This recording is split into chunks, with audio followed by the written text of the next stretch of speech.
Hey everybody and welcome back. Today I have a new updated version of custom button settings for your Canon R6. So let's jump right into the menu and show you what I've got for you. Now the first thing you want to do is navigate over to the orange tab here and you're going to go to custom buttons and we're going to go right inside of there. Now I've got custom buttons set up for dual back button autofocus, but I'm going to show you how to set up dual back button autofocus, but also how to set up the traditional autofocus setups with just the front button doing all of the work for you. So that way you can save it into your C settings and have either or set up depending on which one you want to use for what type of shooting you might be doing at the time. And I'm also going to be showing you custom button setups for your video settings.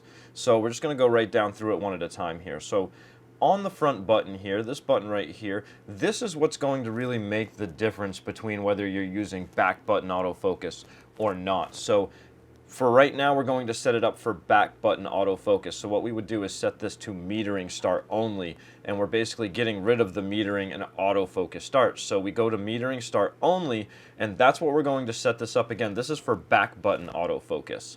Now, as we go down here, we're going to set this to the dial function. And what's cool about that is this allows me to press that button, and it just gives me these really quick controls. And it allows me to change the spot autofocus settings, the burst rate settings, the metering settings, or the white balance really quickly. So I like being able to do that. So that's why I set the recording button to the dial function. And the thing about the recording button is it's essentially useless when we're shooting stills because it sets it to this auto recording, which we never really want to use. So don't use that, and that's why I like to customize this button to the dial function setting. As we go down, we're going to go to the autofocus on button. Now I leave this to the default. This is just going to stay on metering and autofocus start. Head on down to the star button, and this is where we're going to switch it to the eye detection autofocus.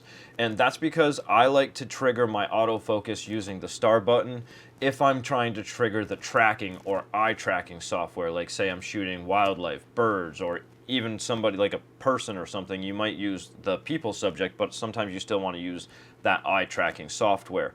And the way that I trigger it is by using this star button here. I leave the autofocus point selection right where it is by default, so we don't change that. I also leave the depth of field preview button alone, so nothing there. Now the lens autofocus off, we're not going to change that at all, but here's something that I like to change. Now the manual function button, I changed that to magnify or reduce, and what's cool about that is now if I want to just, zoom in and really focus and see how my focus is, then it allows me to do that really quickly. So I do like to change that to the magnify or reduce setting. So going forward, set, I leave that where I have it by default. That's going to put my autofocus point to the center by hitting the set button. And here's something you do want to make sure that you enable, and you want to go in here and you want to set direct autofocus point select on, right? Because by default it's off, and that's going to make our joystick work.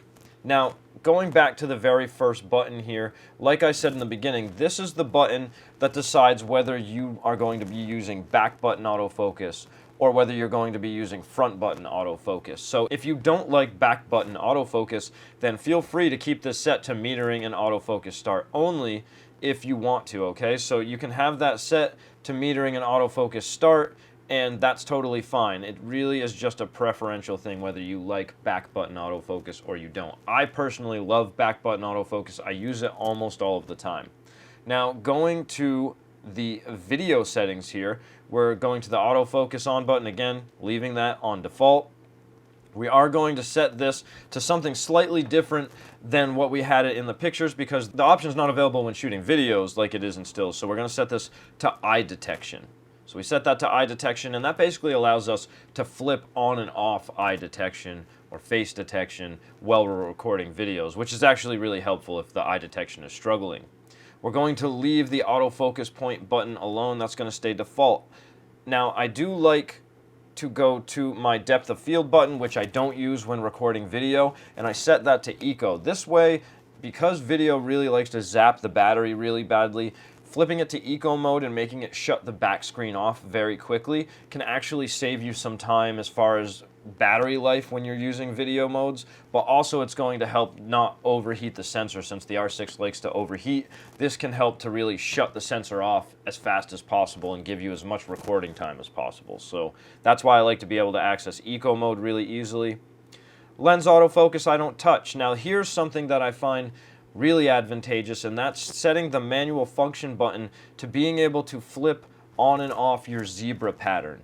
And I do love zebra pattern, and I guess some people probably leave it on all the time, but sometimes I find it distracting, and I like to be able to flip it on and off so I can see what that overblown spot or overblown highlights might actually look like, because sometimes I'm okay with it. So I like to be able to flip the zebra settings on and off when I'm recording video.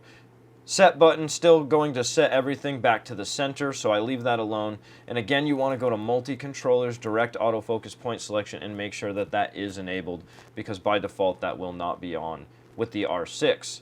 Now, what you want to do after you get all of these settings set up is you want to go into your actual regular settings. So let's navigate over and let's talk about some of our normal settings here, because what I'm doing is obviously setting the eye tracking up to the star button, but that means that we don't want to have eye tracking set up on our autofocus, right? So we're going to actually navigate over to the autofocus operation here, and we want to make sure that we have the autofocus method not set to tracking.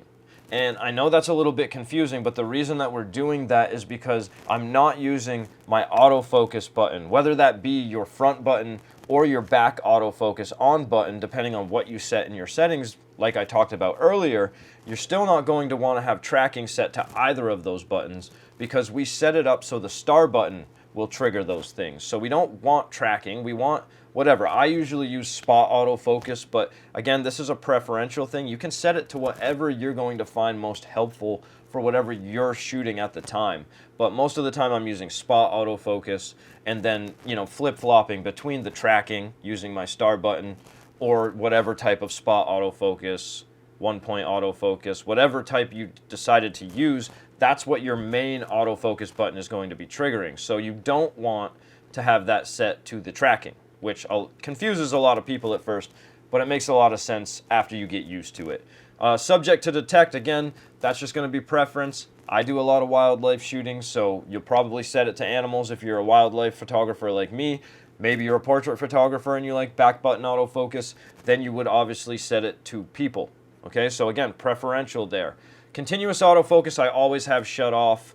Movie servo autofocus, you probably don't care, but I keep that enabled. So I do like to have case 2, continue to track subjects, ignoring possible obstacles. Again, this is assuming you're shooting wildlife, because I have birds that are flying and branches get in the way and stuff like that. So I like it to try to really stay on my subject as much as possible. So I use case 2. I found it to be the most advantageous for keeping it tracking a particular subject, even if something might come in the frame for a second or two and get in the way. So I like to stick to case 2. It's worked really, really well for me when it comes to the Canon R6. Now, if you've got all of that set into your camera, what we want to do now is save this into our C settings, right? So where we're going to go here is go to the yellow wrench tab. You're going to go over to tab 5, and this is where you can actually go to custom shooting mode, C1 to C3.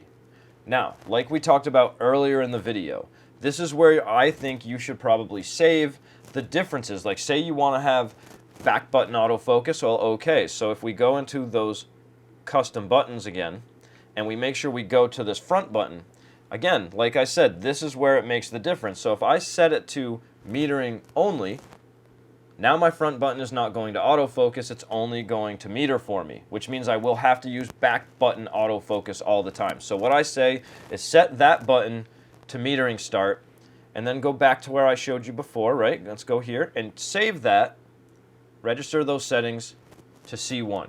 Now, something that's important to understand is that every single setting that you have set in your camera, when you save this, is going to be the way that the camera is going to revert back to. So the shutter speed, the white balance, the aperture, every single setting that you have set in your camera at this moment, when you save it here, that is what it's going to revert back to. So you want to make sure that you have it set to a place where you know you want to be kind of starting from.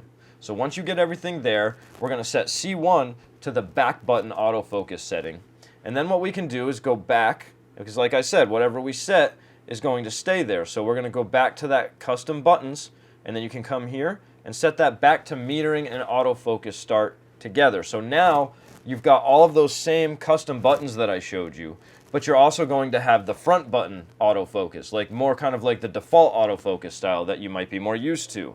And sometimes you don't want back button autofocus. A lot of times if I'm shooting portraits and I'm not having something that's going to like distract my frame, I don't need back button autofocus. I can just use the front button. So again, you set this button to the metering and autofocus start. That makes sure that we're using front button autofocus, and then we're going to navigate back over to here, and you can save that into your C2 settings. So now C1 will be dual back button autofocus. C2 will have all of those same changes or customizations to your buttons, but you'll also have front button autofocus, and you'll be able to switch right back and forth within a second. You just a flip of the dial. And then you've got best of both worlds. Anyway, guys, I hope that this video helped you out a little bit. If it did, go below, subscribe, click that notification bell, and I'll see you on my next video.